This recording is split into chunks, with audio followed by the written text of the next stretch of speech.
Então nós vamos agora para a parte de sonho, que é importantíssimo para você criar a sua realidade. Eu vou trazer 2 exemplos históricos e práticos dessa fase do sonho, só para você ter ideia. Eu vou falar meu exemplo pessoal também. Então vamos lá. Existe um doutor chamado Dr. Lothar, eu não sei pronunciar direito o nome dele, eu vou pronunciar como se escreve. É um alemão, Dr. Lothar von Schmid, né? Dr. Lothar von Schmid, ou Lothar, não sei.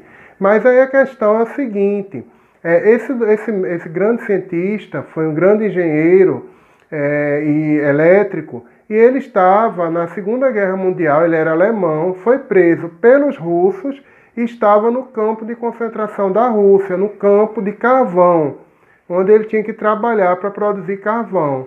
Ora, nesse campo de carvão, sabe quantas pessoas morreram? Os 6 milhões de judeus que morreram de Hitler é fichinha para o que Stalin matou. Stalin matou 20 milhões de pessoas nesses campos de carvão. E adivinha quem está lá? Estava lá Dr. von Schmid, estava lá no campo de carvão. Veja a situação. Ele tinha que produzir 140 quilos de carvão. Se ele não produzisse isso durante o dia, a ração dele era cortada, que ele já passava fome, ficava sem alimentação nenhuma, e dentro de pouco tempo ele morria. Então ele viu várias pessoas morrerem ao lado dele. As pessoas morriam em grande quantidade. Lembre-se, foram 20 milhões de pessoas que morreram nesses campos de carvão. Veja o poder do sonho. O sonho dele era ir para Los Angeles. O sonho dele era ir para os Estados Unidos. O sonho dele era para ir para a cidade de Wilshire. Eu não sei se estou pronunciando certo, mas vamos lá. Wilshire, que era a cidade lá de Los Angeles, a rua Wilshire, onde ele imaginava andando nessa rua, ao lado de uma americana que ele conheceu em Berlim, que ele se apaixonou, ao lado dela e passeando nessa rua. Agora veja a situação do homem, ele estava praticamente condenado à morte lá, na Rússia, no frio. Como é que ele ia se deslocar até os Estados Unidos sem dinheiro? Toda a família dele tinha morrido no campo de concentração russo, né? Pais, mães, perdeu toda a família, perdeu todos os amigos, só tinha ele e mais ninguém no mundo. E aí o que ele fez? Ele começou a sonhar. Então ele se imaginava sempre, sonhava acordado, se imaginava lá nas ruas, imaginava as árvores, imaginava os edifícios dessa rua de Wilshire, imaginava Los Angeles, imaginava ao lado, andando no carro, ao lado dessa americana maravilhosa. Então ele começou a usar, isso eu vou falar para você no próximo vídeo, os 5 sentidos, né? Ele vê, ouvir, sentir como se já estivesse lá e se sentia emocionado, sentia emoção de já estar lá. Resultado, veja como funciona a lei de atração. No outro dia, o guarda foi chamar, ele era o número 17. E aí chamou, quando chegou no 16, ele foi, e toda vez que chamava o número dele, 17, ele dava um passo à frente.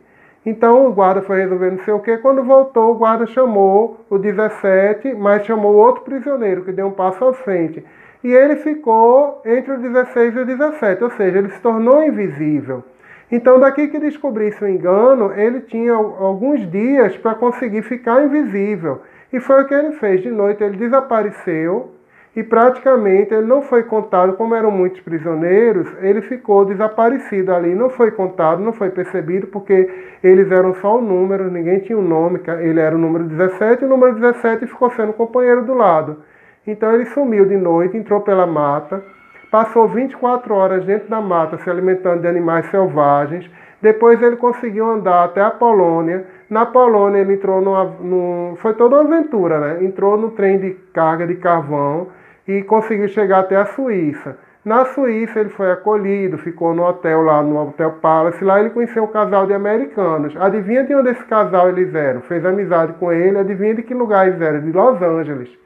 Dentro de pouco tempo, ele estava voltando com esse casal para Los Angeles, ficou lá, na cidade de Los Angeles, conseguiu ver tudo que ele tinha sonhado, andando no carro na rua de Wilshire, em Los Angeles, os prédios, tudo que ele tinha sonhado no campo de concentração. E, pasmem, hoje em dia não, quer dizer, ele deve ter morrido. Na época, ele se casou com a americana, né? Com aquela americana de Berlim, ele conheceu lá em Los Angeles, se reencontrou com ela, se casou, se tornou esposa dele e pôde realmente andar nas ruas de Los Angeles, na rua de Wilshire, né, com a americana do lado. Veja que história interessante. Isso é o poder do sonho. Não importa onde você esteja, não importa a sua situação econômica, não importa em que lugar você está. Se você sonhar, você chega lá. Um outro exemplo notório é o do psiquiatra, o grande psiquiatra Viktor Frankl. Então, Viktor Frankl, ele estava no campo de concentração nazista, dessa vez é um campo de concentração alemão, né, onde morreram 6 milhões de judeus, e mais uma vez ele começou a pensar o seguinte, ele disse, poxa, os alemães tiraram tudo de mim. Mataram minha família, mataram todo mundo, amigos, tiraram minha dignidade, eles ficavam nus, tiraram tudo. Veja que pergunta fortalecedora ele fez. O que é que um alemão não pode tirar de mim? O alemão não pode tirar a minha imaginação, o meu pensamento. Eu sou livre no pensamento, eu posso pensar no que eu quiser. Eles podem me obrigar a tudo fisicamente, mas o meu pensamento eles não podem controlar. Então ele começou a imaginar ele dando palestras em auditórios, falando sobre o sentido da vida, falando sobre a logoterapia, falando sobre um propósito maior. E aí o que aconteceu? Ele foi libertado do campo de concentração, foi para a cidade dos Estados Unidos de Yale, né? Foi para a cidade de Yale, e lá ele começou o trabalho dele e se tornou um psiquiatra famoso no mundo inteiro. O livro dele, O Sentido da Vida, é um best-seller. Ele fundou a logoterapia, pôde ajudar muita gente. Só um detalhe, na cidade de Yale, ele percebeu que o índice de suicídio era altíssimo. E lá as pessoas tinham tudo, tinha dinheiro, tinha tudo. E ele ficava pensando, poxa, por que no campo de concentração, onde as pessoas perderam tudo, elas lutavam e não conseguiam muita coisa, né? E morriam. E aqui na cidade de Yale as pessoas têm tudo e se suicidam. E ele descobriu que um detalhe importante que eu falo nesse curso é o propósito. Você tem um propósito na sua vida. Então, para tudo que você fizer nesse curso, os 3 P's é importante. Você ter prazer, ter paz e ter propósito. Ok? Sim, rapidamente, os sonhos que eu tive. Quando eu era estudante bem pobre, como contei a você, meu pai mecânico, minha mãe professora, não fiz cursinho, mas eu me imaginava na faculdade de medicina, entrando na faculdade, assistindo às aulas. O que foi acontecer? Passei na faculdade federal, inclusive, na época. Então passei, fiquei entre os 39, e eram 60 vagas, e passei e fiz medicina na época. Mas eu sonhava com a medicina. Uma outra coisa interessante do sonho é quando eu comecei a sonhar, eu sonhei com a questão da medicina, eu sonhei com a Itália também, de ir para a Itália. Embaixo tem um vídeo meu, que aí eu falo sobre essa viagem da Itália detalhadamente. Tem 2 vídeos, inclusive, que eu gravei, né? Um na Praça da República e um em frente ao Coliseu. Me perdoem o áudio, porque o áudio não está muito legal, porque na época eu não levei microfone, eu gravei direto no celular, então o áudio não ficou muito bom, mas o que vale são as imagens, ok? Um grande abraço, muita paz e prosperidade.